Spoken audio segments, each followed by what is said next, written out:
J'espère encore en l'action de ta grâce.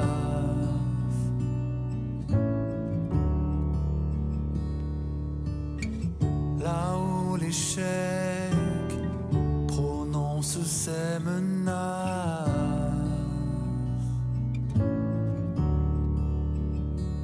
j'avance au nom de celui qui a affronté la mort pour qu'en sa grâce aujourd'hui j'espère encore, j'espère encore. Tu es le Dieu de l'impossible, tu règnes encore, tu règnes encore. Jésus, ton nom est infaillible, tu règnes encore, tu règnes encore.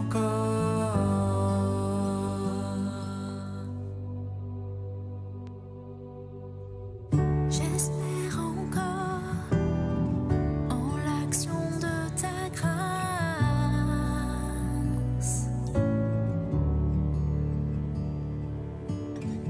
Là où le doute de la foi prend la place,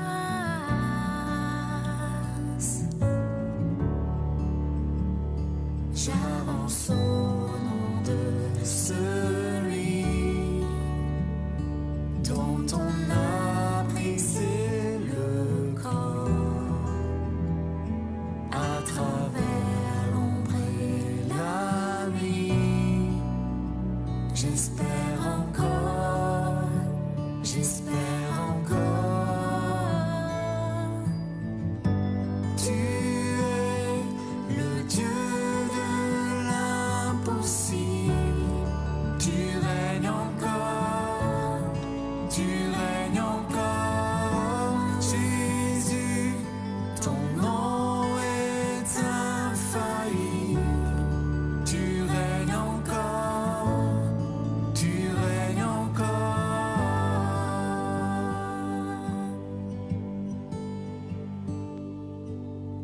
Alors que ce chant retentit pour ta gloire, ton esprit vient me rappeler ta victoire. Reconnaissant ta majesté, je déclare, tu règnes encore, tu règnes encore. Alors que ce chant retentit pour ta gloire, ton esprit vient me rappeler ta victoire. Reconnaissant ta majesté, je déclare, tu règnes encore, tu règnes encore.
par ta présence.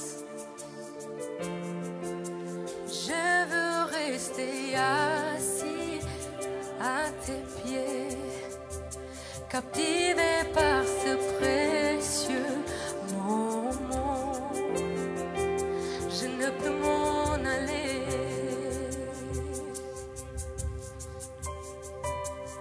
N'exige rien de ta part.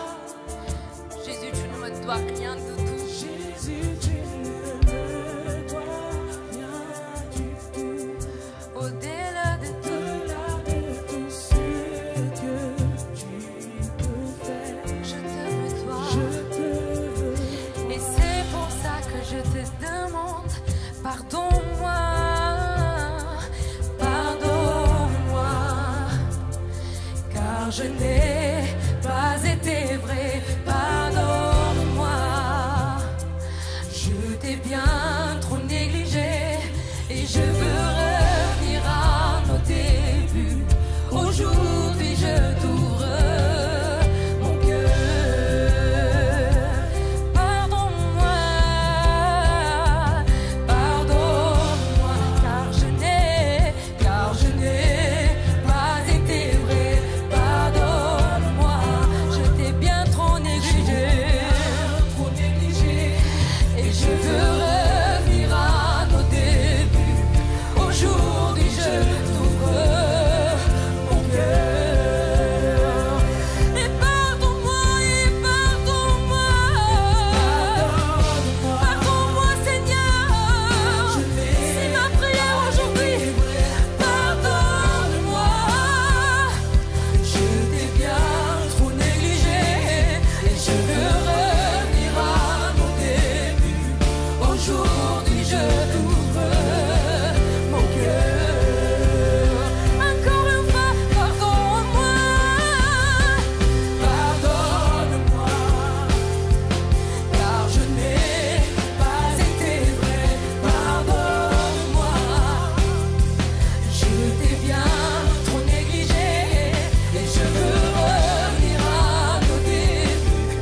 Aujourd'hui, je t'ouvre mon cœur. Et on va dire encore une fois, ébloui par ta présence. Sa présence, elle est tellement... Ça fait du bien. Déclarez-le ce matin. Captivé par ce précieux moment, je ne peux m'en aller. Jésus, je n'exige rien de ta part. Je n'exige rien de ta part. Je ne me dois rien du tout. Jésus, tu ne me dois rien du tout. Au-delà de tout ce que tu peux faire, je te veux toi. Et je veux qu'on dise, je te veux toi, Seigneur. Je te veux toi, Seigneur, ce matin.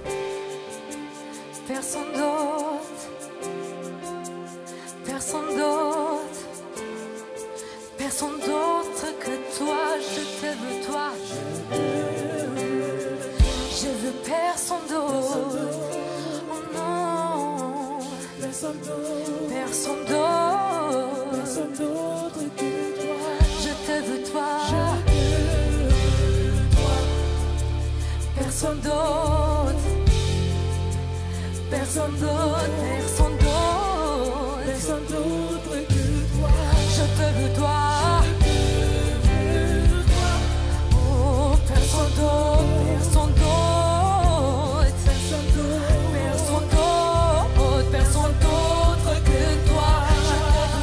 Je te veux toi. Personne d'autre, alléluia. Personne d'autre que toi.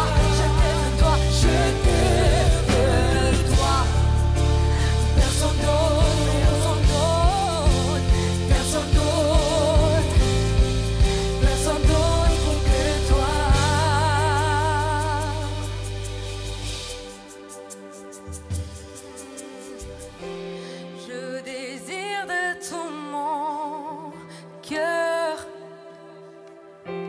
d'être là où tu es pour contempler ta gloire, Seigneur, admirer ta beauté. Je désire de tout mon cœur être là où tu es, pour contempler ta gloire, Seigneur, admirer.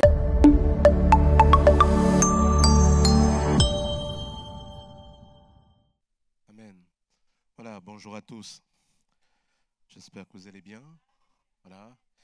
Moi, je vais un peu moins bien. Je suis un peu sort d'une grippe, donc il y a encore un petit reste. Donc c'est pour ça que depuis ce matin, je suis un peu plus confiné dans le bureau pour vous épargner, pour ne pas vous contaminer, puisque j'ai pas pu me faire remplacer à temps. Voilà, mais voilà, nous voulons souhaiter en tout cas la bienvenue à ceux qui sont là pour la première fois. Que le Seigneur vous bénisse. On aura tout à l'heure le temps de vous saluer plus amplement. Amen. Voilà, je vous invite à ouvrir la parole de Dieu dans Genèse chapitre 22, versets 1 et 2. Genèse chapitre 22, versets 1 et 2. Ce qui nous concerne, c'est surtout ce verset 2. Après ces événements, Dieu mit Abraham à l'épreuve et il l'appela.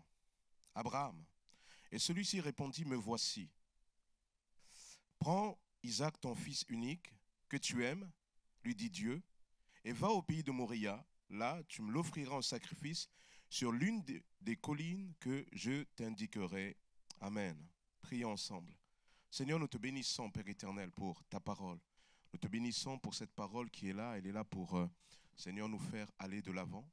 Elle est là, Seigneur, pour nous éclairer sur notre chemin, sur la marche avec toi. Elle est là, Seigneur, aussi parfois pour nous alerter. Seigneur, ta parole est une parole puissante. Ta parole restaure. Ta parole renouvelle. Ta parole, Seigneur, éclaire. Personne, Seigneur, ne peut se prononcer comme toi, car ta parole est esprit et vie. Et Seigneur, que cette vie, par ton esprit, Père, puisse me saisir, puisse nous saisir ensemble, afin que le nom de Jésus, mais vraiment le nom de Jésus seul, car seul toi, Seigneur, est allé à Gethsémane. Après avoir été accompagné de disciples proches, toi seul étais en retrait en train de prier. Et quand tu es revenu, tes lieutenants dormaient.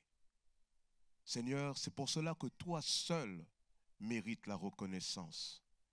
Après avoir été saisi par des soldats et que les armes ont commencé à être sorties, toi, Père éternel, tu as guéri une fois de plus tes agresseurs. Seigneur, tu as été amené et tu as essuyé les pires des coups, torturé, crucifié. Seigneur, toi, tu as dit au Père, non pas ma volonté, mais ta volonté. Alors, Seigneur, pardonne-nous lorsque parfois nous oublions cela et que nous tentons de prendre ce qui t'appartient. Alors, Seigneur, vraiment, que ton nom seul, Jésus, soit glorifié. Et Saint-Esprit, aide-moi à glorifier le nom de Jésus. Aide-nous à glorifier le nom de Jésus ce matin. Amen. Amen. Amen. Lorsqu'on parle du Dieu de la Bible, vous savez, il y a plusieurs mots pour parler de Dieu de la Bible. On dit que c'est un Dieu d'amour.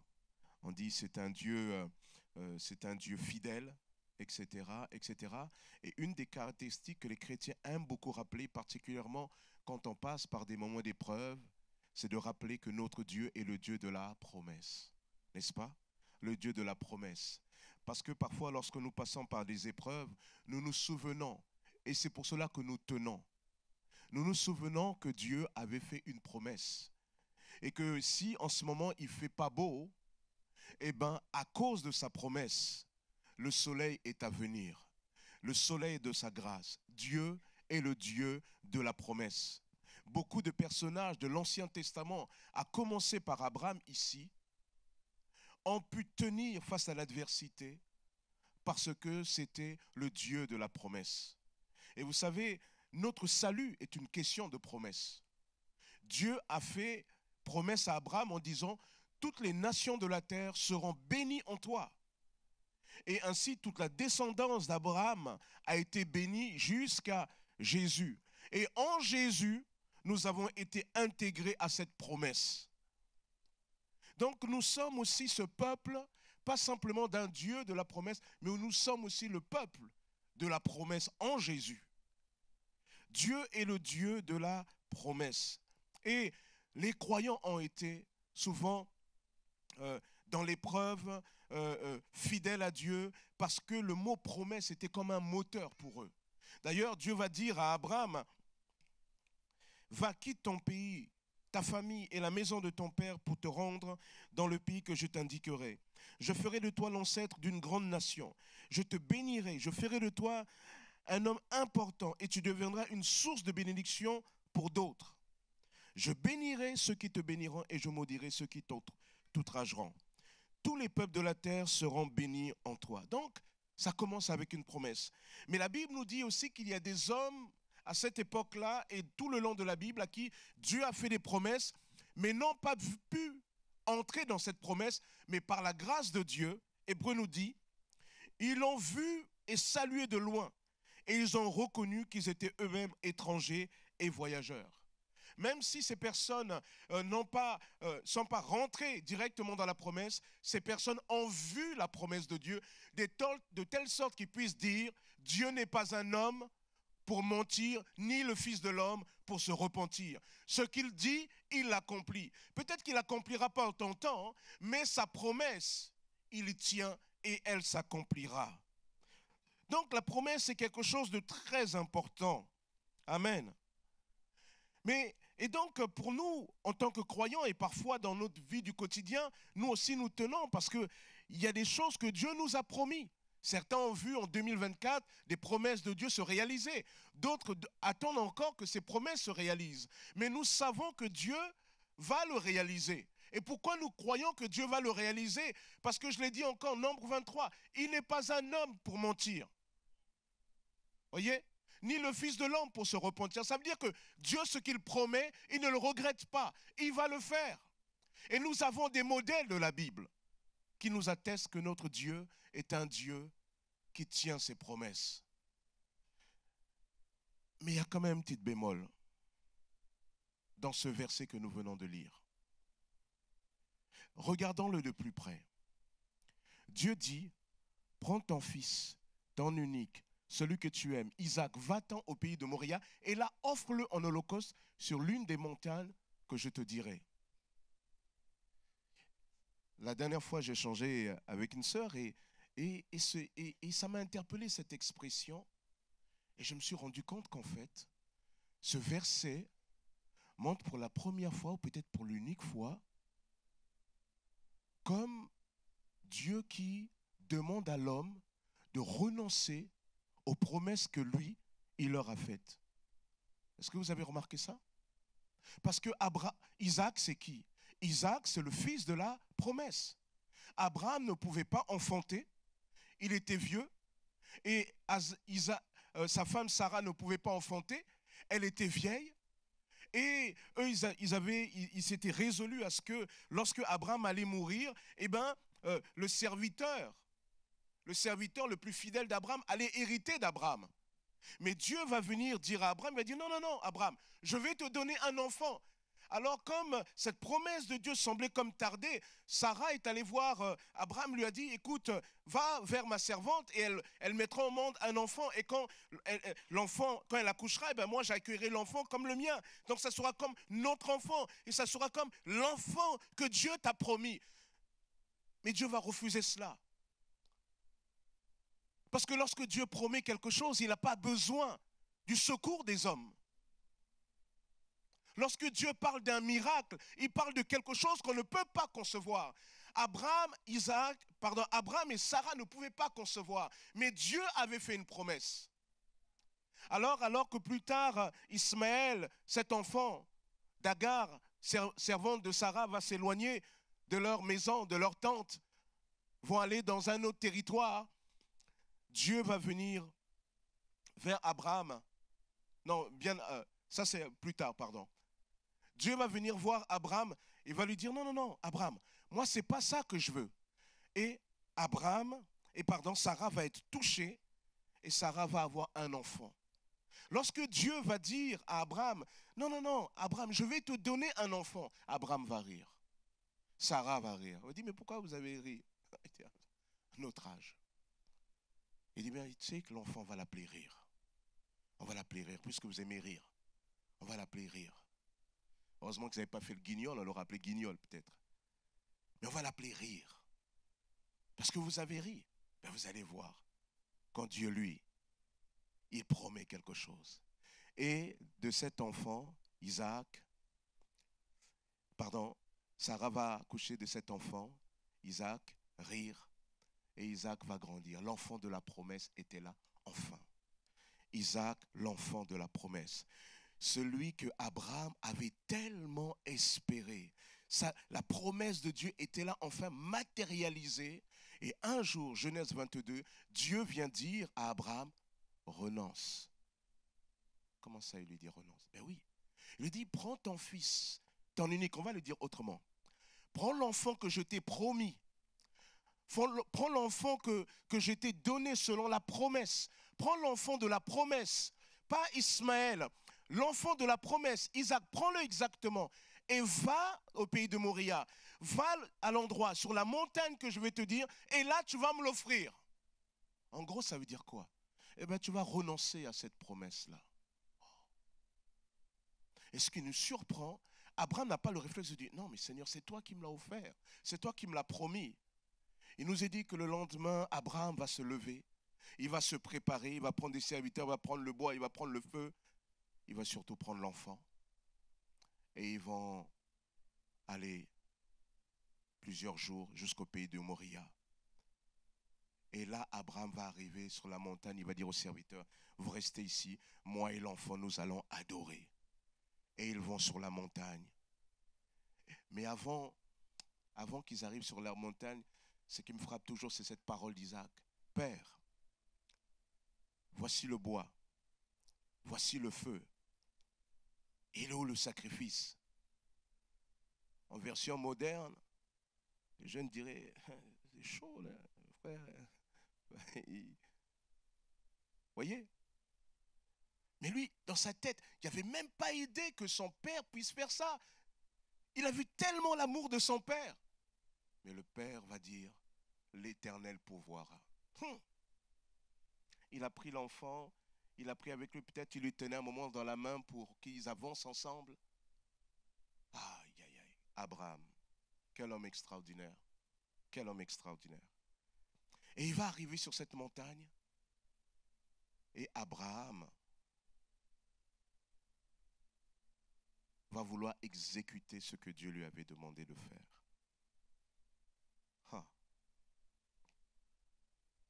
Va me l'offrir. Seigneur, tu lui avais donné cela. Et pourquoi tu lui dis maintenant d'y renoncer? Tu fais des promesses. Et ça, c'est important de répondre à cette question. Parce que si nous nous disons, mais notre Dieu est capable de nous demander de renoncer à ses promesses, alors quelque part, même notre attente dans les promesses de Dieu peut s'en trouver ébranlée, n'est-ce pas? Parce qu'on se dit, si Seigneur, ce que tu dis, mais tu ne l'accomplis pas ou tu ne vas pas au bout, qu'est-ce qu'on peut attendre? On peut même se dire, mais si j'attends depuis ce temps-là, c'est peut-être tout simplement parce que Dieu, en fait, me demande d'y renoncer. Vous voyez l'enjeu de la chose?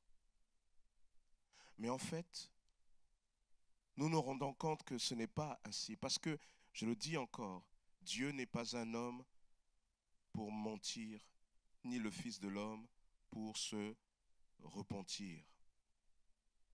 Nombre 23, 19. Alors pourquoi Dieu fait-il cette demande à Abraham? Alors nous le comprenons tout de suite. Il est dit, c'est pour le mettre à l'épreuve. Alléluia. En fait, Dieu ne reniait pas sa parole. Oh, c'était juste pour mettre Abraham à l'épreuve. Oui, c'était juste pour ça.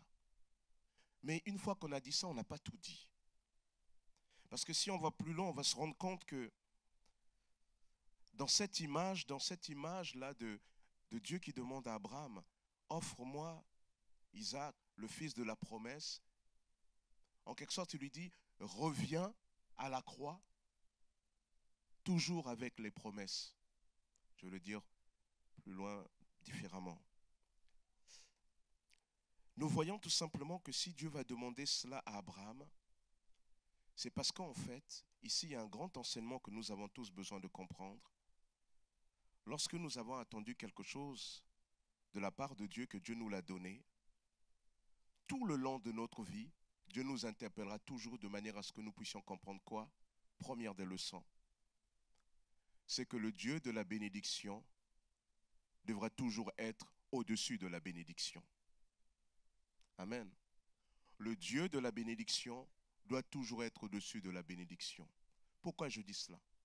Parce que parfois, et dans l'Écriture, nous l'avons vu, et dans la vie, nous l'avons vu, peut-être même vous-même expérimenté, parfois, la grâce de Dieu peut à un moment donné même être une occasion de chute. C'est-à-dire, oh, comment ça? Ce que Dieu donne, une occasion de chute. Non, non, non, non, frère. Les bénédictions de Dieu ne peuvent pas nous faire chuter. Interrogez la vie de Salomon. Dieu l'a maudit au début là? Non. Et vous comprenez bien que la question, ce n'est pas Dieu. La question, c'est qu'est-ce que nous faisons avec? Et en fait, on se rend compte que Dieu va donner à Abraham, Isaac, et Dieu va voir, Isaac, et Dieu va voir comment Abraham chérissait Isaac. Il devait le voir là. Vous imaginez l'enfant, vous n'avez jamais... Waouh! Et les parents qui ont beaucoup attendu là, vous voyez, c'est pas, vous êtes mariés, il y en a qui sont mariés, 9 mois dans l'année qui suit, ils ont un enfant. Souvent on dit même que c'est suspect. Que Dieu vous bénisse, alléluia. Autrefois, hein, je ne dis pas ici à Argenteuil. Mais vous voyez, il y en a, ça vient vite. Mais quand vous avez beaucoup attendu, vous voyez cet enfant-là, Abraham, il avait attendu pas 1 an, 2 ans, 5 ans, 10 ans. Abraham avait attendu, je crois, non, avant, je crois qu'il a eu à 95, hein, je crois. Et là, il a enfin ce bébé. Ouh! Waouh! Alors Abraham, certainement, il était là, il était le papa gâteau, presque le papy gâteau, etc. avec l'enfant. Il aimait tellement, il le chérissait tellement, il était tellement matin, midi et soir sur Isaac par-ci, Isaac par-là. Et un jour, Dieu vient le voir et lui dit, Abraham, offre-le-moi. Pourquoi? Parce que je veux voir ce qu'il y a dans ton cœur. Je veux voir si ma bénédiction a pris ma place.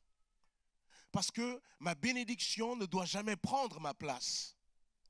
Et Abraham va venir là. Et j'imagine, à contrario, quand Abraham apprend cela,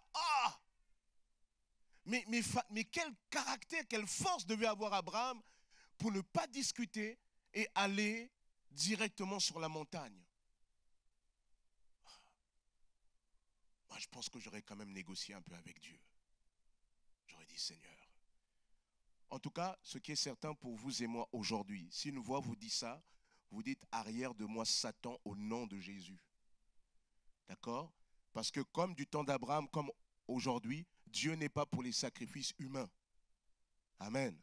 Il n'y a que le diable, il n'y a que ceux qui travaillent dans le noir, dans l'obscurité, qui travaillent la magie, à qui le diable dit offre ta famille. Mais Dieu ne fera jamais cela. Jamais. Parce que Dieu n'a pas changé. Dieu ne voulait pas la mort d'Isaac. Dieu voulait voir l'état de cœur. Mais voyez, je dis quand même, j'aurais peut-être quand même négocié. Je dis, Seigneur, si j'étais à l'époque, peut-être. Mais Abraham ne va pas être comme ça. Et ça, c'est quelque chose qu'il nous faut absolument comprendre. Lorsque nous venons à Jésus par différents biais. Souvent via des problématiques de santé, de relations, de professionnelles, ou etc., ou bien de profondes dépressions. Et là, quand nous venons, parfois, Dieu opère quelque chose de fort pour nous. Mais voici que ce que Dieu fait peut être la seule manière de résumer notre vie chrétienne.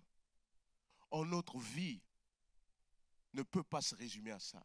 Ces choses-là sont des moyens que Dieu utilise. Le but de Dieu, c'est l'autel. L'autel du sacrifice qui rappelle quoi? Le lieu de la communion, le lieu de l'adoration. Tu dis, cette année, Saint-Esprit prend le contrôle. Eh bien, il veut prendre le contrôle sur tout ce qui pourrait prendre le contrôle sur toi. Voyez? Très important. Et vous savez, dans ces temps de la fin où la Bible dit que les gens seront de plus en plus amis de l'argent, faites attention à cela. Hier, je regardais, j'étais tombé sur Facebook sur un prédicateur assez connu qui pour moi, parfois, bon, il était, quelqu'un me dit, mais il est un peu trop tout le temps à prêcher l'argent, l'argent, l'argent, quoi. Mais là, je l'ai écouté, une séquence de sa prédication et le développement qu'il faisait sur l'argent et le salut, je me suis dit, mais vraiment là, on va loin. Et vous voyez, je me rends compte que même nous avons des prédicateurs dans les temps de la fin qui sont corrompus par l'argent. Vous savez, ça veut dire quoi être corrompu par l'argent? C'est quand tout ce que vous faites, même votre ministère, est imprégné que du dollar et de l'euro. Tout ne tourne qu'autour de ça. Ça devient une obsession.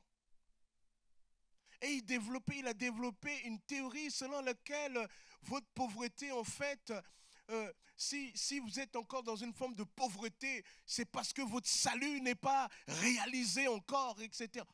Waouh! C'est fort, hein? Frères et sœurs, dans ces temps de la fin, ayez du discernement. Écoutez quelqu'un qui dit, il peut dire aujourd'hui Jésus est vivant, dites Amen. Le lendemain, quand il revient parler, fermez pas vos Bibles. Gardez toujours la Bible ouverte. Parce que nous croyons que parce que quelqu'un, le pasteur Sosten aujourd'hui a dit ah, Alléluia, Amen. On a dit ah, ça c'est bien. Demain, le même peut venir et dire tout et n'importe quoi. Frères et sœurs, personne n'a le monopole de la vérité. Vous, par contre, vous avez la Bible pour comparer, pour juger. Ne vous laissez pas impressionner par la richesse de quelqu'un. Il y a des gens qui se laissent impressionner. Ah, quel homme de Dieu, regarde comment Dieu l'a béni. Tu es attaché à l'argent. Sois libéré de ça. Tu ne peux pas juger la qualité d'un homme de Dieu parce que Dieu l'a béni. Là. Non, non, non, non, non. Les hommes aiment ce qui frappe les yeux. Dieu regarde au cœur. Il y a des gens qui ont plein d'argent. Dieu les a déjà reniés. L'argent, la source de tous les maux. Quand ça te touche même toi, en tant que serviteur, ça corrompt ta tête. Ça commence à corrompre. Quand quelque chose t'a corrompu, ça corrompt tout. Ça corrompt même ta prédication. Toute ta prédication est corrompue par l'argent. Corrompu, ça veut dire que ça imprègne tout. Il n'y a que ce prisme-là. Et tu commences à tout voir que par là. Et tu vois que si les gens ne sont pas riches comme toi, alors quelque part, Dieu ne les a pas bénis comme toi. Faites attention à ça. Lorsque Dieu te donne quelque chose, fais toujours attention à ce que cette chose ne prenne pas la première place. L'argent, la richesse, le confort, le bon travail, la famille, l'épouse, l'époux, etc. Et vous voyez ce qui est intéressant, c'est que Dieu va dire à Abraham, oui, tu aimes ça, mais prends ça et viens à l'autel avec. Ça veut dire quoi? C'est une belle image. C'est pour dire tout ce que Dieu nous donne doit toujours être mis quelque part sous le regard de ce que Christ a fait à la croix. Et lorsque je regarde ce que Christ a fait à la croix pour moi, je dis Seigneur, ce que tu as fait est bien plus grand. Amen. C'est bien plus grand. Frères et sœurs, le salut en Jésus est bien plus précieux que tous les biens matériels. Paul a renoncé à cela à cause de l'excellence de l'évangile. Ne vous laissez pas perturbé par ces gens qui disent matin, midi, soir. Vous savez, quand on est attiré que par l'argent, il y a des gens comme ça. Souvent, vous voyez, ah, grande église, ah, tout ça. Quand il fait des campagnes, tout le monde comme ça. Parce qu'une bonne partie de l'auditoire, non négligeable, sont des gens qui ont leur cœur attaché à l'argent. Ils viennent pour l'argent. Toi, tu crois qu'ils viennent pour Jésus? Non, ils viennent pour l'argent. Pourquoi? Parce qu'ils aiment les prédications qui disent comment prospérer, comment ceci, comment cela. Ils pourraient même aller en fac d'économie pour apprendre. Et que, ça serait quasiment la même chose. Chacun de nous est attiré par ce qui, vous voyez, ce qui a dominé là, sur lui là. T'aimes l'argent? Eh bien, tu aimeras tout ce qui concerne l'argent. Et on doit faire attention. Dieu peut t'avoir béni, Dieu peut t'avoir donné les moyens, mais ces moyens, fais attention que cela ne corrompt pas ta vie spirituelle. Ne la gangrène pas. Et ça, cette image est intéressante. Dieu va dire, ce que je t'ai donné, cette bénédiction, viens me la mener. Amène-la moi. C'est une manière de dire, ce que je t'ai donné, c'est moi qui te l'ai donné. Amène-moi cette bénédiction. Et ça, c'est important de comprendre cela. Lorsque Dieu t'a donné une famille, lorsque Dieu t'a donné un époux, lorsque Dieu t'a donné quelque chose, quand tu prends conscience que Dieu est plus grand que ce qu'il t'a donné, et quand vient la difficulté dans ce que Dieu t'a donné, eh bien, c'est plus facile de venir vers Dieu et de dire, Seigneur, tu m'as confié cela, regarde comment je suis dépassé. Et moi, ce qui fait ma paix en tant que père de famille, c'est que je suis conscient que Dieu un jour m'a confié un premier garçon, puis un deuxième, et une troisième, une petite fille. Et lorsqu'il y a des choses qui me dépassent, ma prière au plus profond, c'est de dire, Seigneur, tu ne m'as pas téléchargé tout ce qu'il faut pour eux. Hein. Il y a des choses qui me dépassent complètement. Là, il faut que tu agisses. Et je suis très heureux, frères et sœurs, de voir combien Dieu est fidèle lorsque je me confie en lui comme ça. Je vois Dieu lui-même venir intervenir sur mes enfants. Dieu lui-même prendre le relais. Et je dis, Seigneur, c'est bon d'être simplement un enfant entre tes mains et non pas un docteur de ceci ou de cela. Lorsque tu prends conscience que ce que tu as est un don de Dieu, lorsque tu as un problème avec, c'est plus facile de le confier. Ne permets jamais que ce que Dieu t'a donné soit plus grand que celui qui te l'a donné. Amen. C'est fondamental. Fondamental. Waouh. Et si vous regardez dans le livre de Job, au chapitre 1, vous vous rendrez compte que derrière cette problématique, il y a ce que le diable va dire à Dieu, mais si Job, tu dis qu'il est fidèle, il est formidable avec toi, mais c'est tout simplement parce qu'en fait, tu l'as béni. Tu l'as béni. Moi, je vais te dire ce que tu dois faire.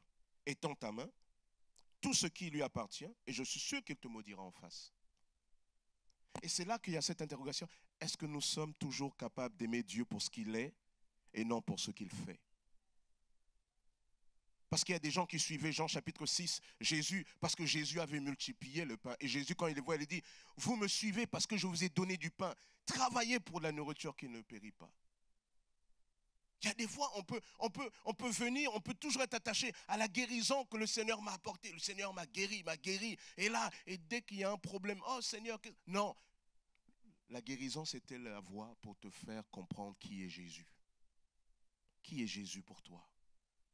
Et le but, c'est que tu ne dois pas rester à cette guérison, tu dois maintenant aller vers la communion. Parce que l'autel, c'est l'autel de la communion. Amen. Et ça, c'est fondamental. Deuxième leçon que nous pouvons voir là-dessus, je l'ai un peu déjà dit, toute bénédiction doit toujours être apportée à son autel. Toute bénédiction doit toujours être portée à son autel. Vous entendez? tout ce que Dieu nous donne, nous devons toujours l'apporter à son autel. Parce que lorsque Dieu te donne quelque chose et que si tu ne fais pas attention à toujours veiller à ta communion, à toujours venir dans la présence de Dieu, Seigneur, je te remercie pour ceci, je te remercie cela. Il y a un moment donné, tu vas commencer à t'en éloigner, ça va prendre de plus en plus de place. Par exemple, je disais tout à l'heure, si c'est pour l'argent, alors tu vas commencer à aller toujours plus. Et tu vas même avoir l'excuse, mais c'est Dieu qui me l'a donné. Oui, mais ce n'est pas parce que Dieu te l'a donné que pour autant ce n'est pas une tentation. Vous allez me dire, oui, mais frère, attends, Dieu ne tente personne.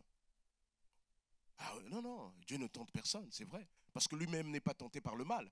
Mais la Bible nous enseigne, par exemple, que lorsque Israël va pécher contre Dieu, Dieu va dresser un serpent d'airain qui va être un moyen de guérison en le regardant. Mais plus tard, le serpent d'airain va devenir une idolâtrie. Ça venait de Dieu. C'était pour un objectif bien particulier, mais après on va aller au-delà de l'objectif de la chose. Et ça devient une idolâtrie. Lorsque Dieu te donne les moyens, c'est pour mieux le glorifier dans ta vie.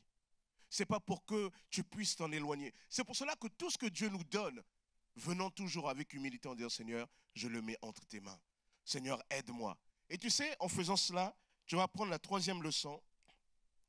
C'est que nous accédons à quelque chose de bien plus grand. Dieu va dire à Abraham, Genèse 22, 10, alors Abraham prit en main le couteau pour immoler son fils. À ce moment-là, l'ange de l'Éternel lui cria du haut du ciel. L'ange de l'Éternel, c'est souvent une préfiguration du Christ ici, de la parole de Dieu. L'ange de l'Éternel lui cria du haut du ciel. Abraham, Abraham, me voici, répondit-il. L'ange reprit, ne porte pas la main sur le garçon et ne lui fais pas de mal, car maintenant, je sais que tu révères Dieu puisque tu ne m'as pas refusé ton fils unique. Puis l'ange de l'Éternel appela une seconde fois Abraham du haut du ciel et lui dit, je le jure par moi-même, parole de l'Éternel. Vous entendez? Puisque tu as fait cela, puisque tu ne m'as pas refusé ton fils, ton unique, je te comblerai de bénédictions. Je ne multiplierai ta descendance. Et je te rendrai aussi nombreux que les étoiles du ciel et que les grains du sable au bord de la mer. Ta descendance dominera sur ses ennemis. Waouh! Parce que Abraham, ce que Dieu lui a donné, il a toujours soumis au trône, il a toujours soumis à l'autel. Et bien Dieu lui dit, tu vois, parce que tu as fait cela, ben c'est ça qui va te permettre d'accéder à quelque chose de plus grand. Et il y a des fois, il y a une pédagogie de Dieu qui lui dit, non, ce que Dieu te donne, il ne faut jamais que ça soit plus grand que Dieu. Pourquoi? Parce que si tu te contentes de ça, tu es pauvre, parce que Dieu veut te donner bien plus que ça. La grâce de Dieu, c'est bien plus que les peut-être milliers d'euros ou dizaines, ou à la limite même le million d'euros que tu as. Si tant est que lorsqu'on est millionnaire, on est plus heureux. Vous voyez?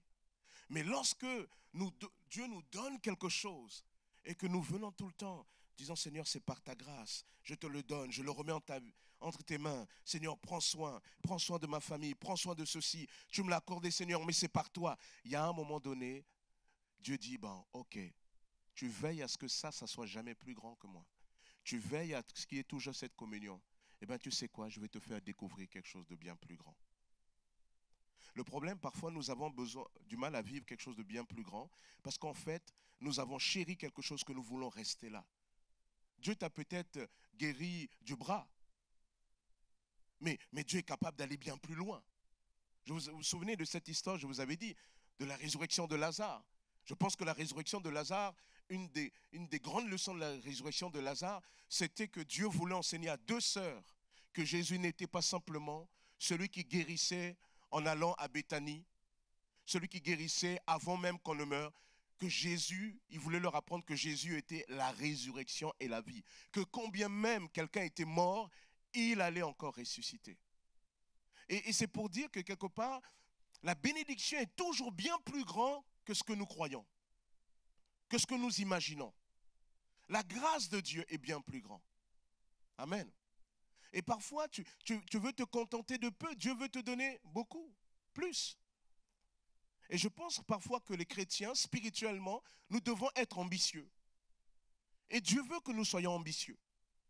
Parce que je crois que quand on regarde dans l'Écriture, tout ce que Dieu nous a réservé, oh, je ne sais pas si j'en suis pas encore qu'aux miettes en fait, quoi.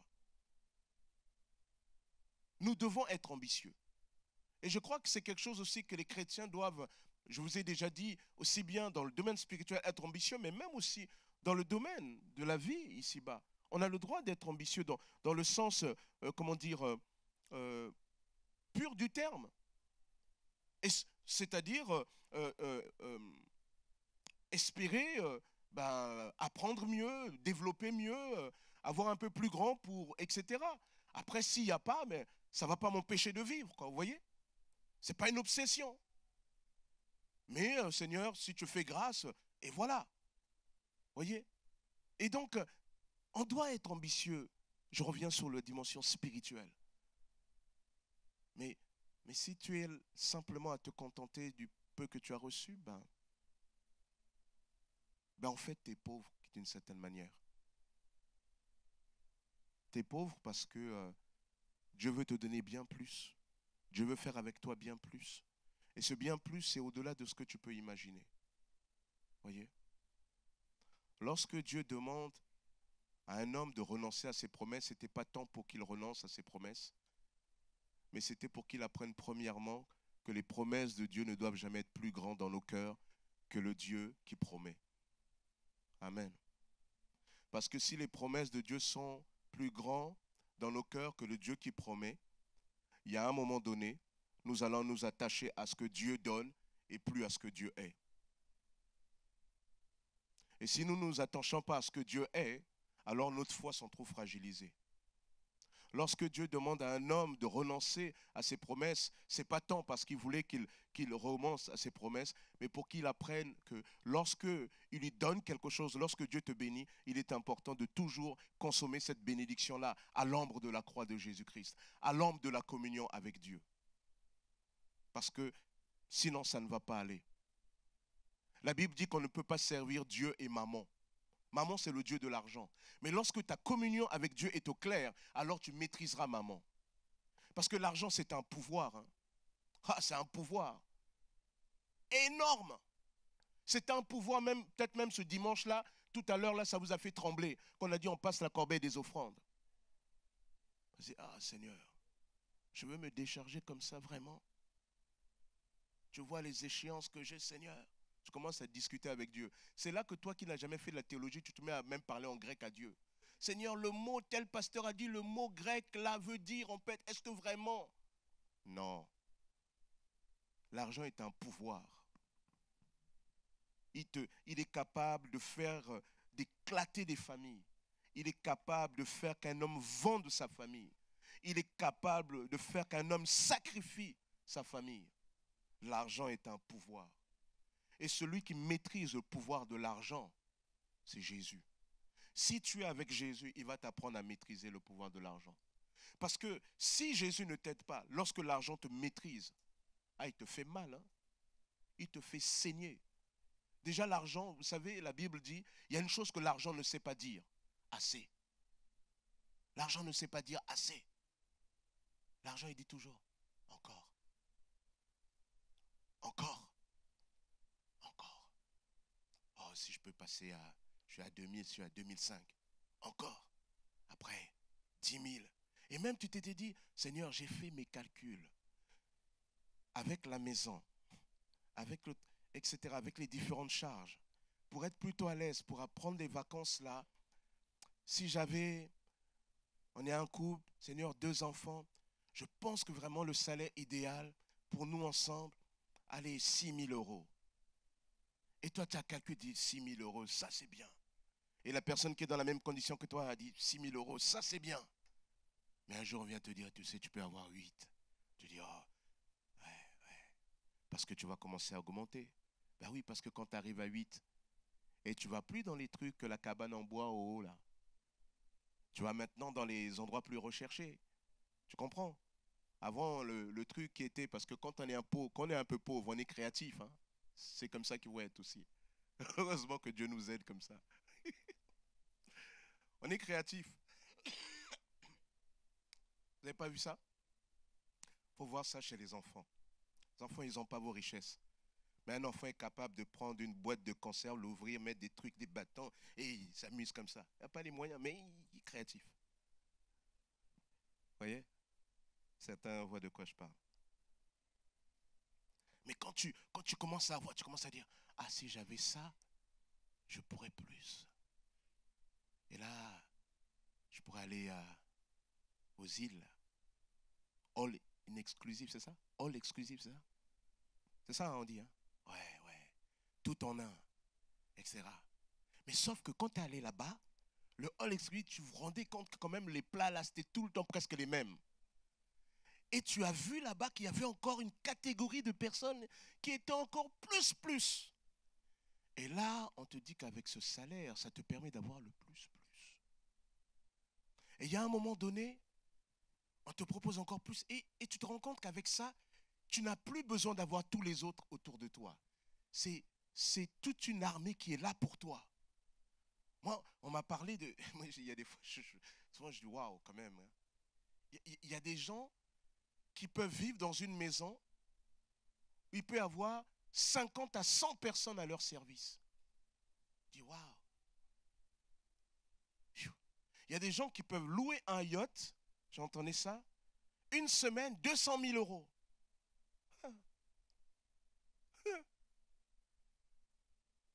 Ah, c'est loin du kayak, hein. Voyez? Vous étiez avant, ouais, les enfants, on va faire du kayak. Là, plus tard, on va faire le yacht. Il faut voir ce qu'on sert, hein. On ne sert pas les petites huttes achetées Aldi, Lidl et compagnie. Non! Là-bas, on est allé au grand marché à Paris. On a acheté telle chose, tel produit. Ce jambon a été fabriqué par le meilleur ouvrier de France. Vous voyez, l'argent, il ne vous dira jamais assez. Vous voudrez toujours plus. Mais lorsque tu es connecté avec Jésus, tu vas comprendre que toutes ces choses-là, en fait, c'est pas ça qui est important. C'est pas ça qui est important. C'est pour cela que c'est très important et c'est une grâce quand le Seigneur vous donne ce qu'on appelle le contentement. Savoir dire, Seigneur, là j'ai rien, je suis heureux. Là, si tu permets, j'aurai plus, ben, je serai un peu plus à l'aise. Mais Seigneur, ce n'est pas ce qui me définit. Et ça, c'est fondamental. Lorsque Dieu demande à un homme de renoncer à ses promesses, ce n'est pas tant qu'il ne veut qu'il renonce à ses promesses, mais c'était lorsque ce qu'il lui a donné, il l'amène à la croix, il l'amène à son autel, et bien il puisse ainsi vivre bien plus grand encore. Et je souhaite vraiment que le Seigneur vous fasse vivre, nous fasse vivre plus grand pour 2025. Saint-Esprit prend le contrôle. Saint-Esprit prend le contrôle. Seigneur, je ne veux pas. Voyez là, on n'a pas parlé des choses négatives, on a parlé des choses positives. Seigneur, je ne veux pas que la bénédiction que tu m'as accordée soit plus grand que toi qui me l'as accordée dans mon cœur. Voyez, très important. Dieu devra toujours être au-dessus. Sinon, la bénédiction, même la bénédiction va vous corrompre. Salomon, Dieu l'avait béni. Waouh! Qu'on voit extraordinaire. Ouais, mais sauf qu'il y a un moment donné, quand Dieu te donne quelque chose, tu as la responsabilité de bien gérer. Et vers la fin, Salomon n'a pas bien géré. Déjà, quand on te dit qu'il a 1000 femmes, waouh, c'est chaud. Après le problème, ça a commencé à tenir, mais il a commencé à prendre des femmes étrangères avec des divinités étrangères et elles ont commencé à amener leur culte et elles ont détourné le cœur de Salomon. Elles ont commencé à corrompre sa sagesse qui est basée sur la crainte de Dieu. Voyez. Mon frère et sœur, je termine pour dire que quelle que soit la nature de la bénédiction, et je prie pour que Dieu te bénisse. Mais il ne faut jamais que ça soit au-dessus de Jésus. Il ne faut jamais que ça soit au-dessus de Jésus. Et je prie vraiment que cette année, le Seigneur te fasse du bien dans ton entreprise, te fasse du bien dans ta famille, te fasse du bien dans ton service. Et quand je dis service, même nous pasteurs, hein, notre ministère peut être même plus grand que Dieu. Nous avons ça dans les évangiles. Jésus, quand il vient demander sa part, il le tue. Pourquoi? Parce que leur ministère, la gloire qu'ils ont tirée, était devenue même plus grand que Dieu. Donc même ton service ne doit jamais faire l'ombre à Dieu. Jamais. Parce que ce que Dieu veut, c'est que nos cœurs soient attachés à lui et à lui seul. Amen. On va prier. Seigneur, nous te bénissons. Te bénissons, Père, pour tout ce que tu es. Nous te bénissons pour ta parole. Seigneur, que ta grâce soit sur chacun d'entre nous. Seigneur, merci pour ta parole qui nous montre que même ce que tu nous donnes, on doit toujours faire attention à la manière qu'on le gère. Parce que Seigneur, nous sommes entourés de loups. Nous sommes entourés, Seigneur, de vipères. Seigneur, nous voulons que nos yeux soient fixés sur toi et sur toi seul. Tu nous aides en cette année 2025. Que ton nom seul, Père, soit glorifié. Je te prie dans le nom puissant de Jésus. Amen. Amen. Amen. Que Dieu soit béni.